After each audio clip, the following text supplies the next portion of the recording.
สบายดีทุกคนวันนี้ซื้อมาสอนวิธีแก้ปัญหาเพลงไทยในสตอรี่ Facebook บ่มีเนาะทุกคนเนาะนี่เป็น Android เนาะบ่เป็น iPhone แต่เป็น iPhone ก็จะสอนวิธีต่างกันเนาะเริ่มแรกเข้าไปที่แอป Play Store เนาะ Play Store โทรศัพท์แต่ละรุ่นมันจะบ่คือกันเนาะทุกคนเนาะเข้าไปที่การค้นหาแล้วพิมพ์คำว่า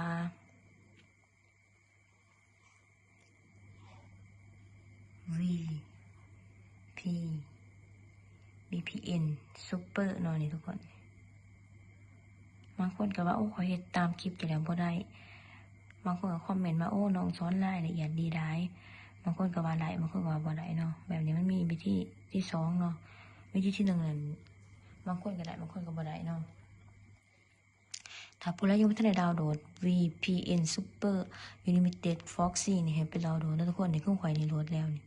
เฮาก็กดเปิดไปเลยคลิปนี้สอนแบบเรียวๆเนาะบ่ได้ตัดต่อแต่อย่างใดเนาะเสียงก็เป็นเสียงสดครับถ้ามีมันสิเป็นจังซี่เนาะยังบ่ทันได้เชื่อมต่อแล้วทุกคนบอก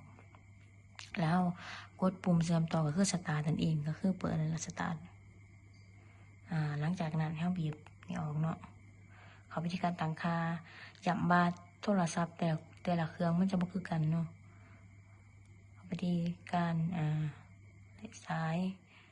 พิมพ์คำว่านี่มันจะมีการตั้งค่า VPN เนาะเข้าไปตอนแรกมันจะบ่เชื่อมต่อเนาะ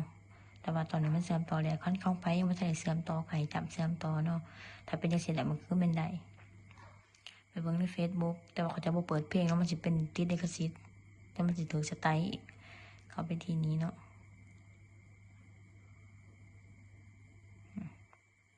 เรียกว่าเพลงนี่มันจะมีนะทุกคนแต่ว่าจะบ่เปิดให้ฟังแล้วเพราะว่ามันสิติดลิขสิทธิ์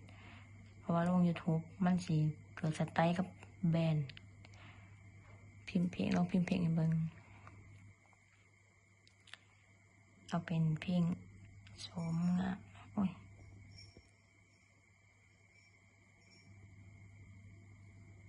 นี่มันก็จะขึ้นนะทุกคนก็คือว่าไหลเนาะเป็นอาเช็ดสินเนาะห้ามลบแอปนี่เด็ดขาด VPN ห้ามลบออกเด็ดขาดแล้วทุกคนถ้าของไผโหลดมาแล้วว่ายังเห็นว่าทันไหนขายไปอัปเดตก่อนเนาะอัปเดต Facebook ก่อนอัปเดตก็คือเข้าไปนี่แหละสิสอนสองวิธีเลยซะพิมพ์เข้าไปว่า Facebook เนาะถ้าไผยังบ่ทันอัปเดตเนาะถ้าว่ามันให้เฮาเฮ็ดตามที่เฮาบอกแล้วยังบ่ทันได้ก็ให้ไปอัปเดตเนาะ Facebook เพราะว่าเฮาต้องอัปเดตมันเป็นใหม่ๆดิเป็นเวอร์ชันใหม่ Facebook นี่จำผิดเลยออก Facebook นี่ Facebook เนาะให้ไปอัปเดตเนาะก็ยังสิมันอัปเดตแล้วก็ถือว่ามันได้เนาะถือว่าเป็นอันเสร็จสิ้นทุกคนเนาะพากดไลค์ก็แชร์ก็ติดตามเลยเด้อใครที่ท่านเข้าใจหรือว่าเข้าใจแล้วก็คอมเมนต์กันนี่เด้อบ๊ายบาย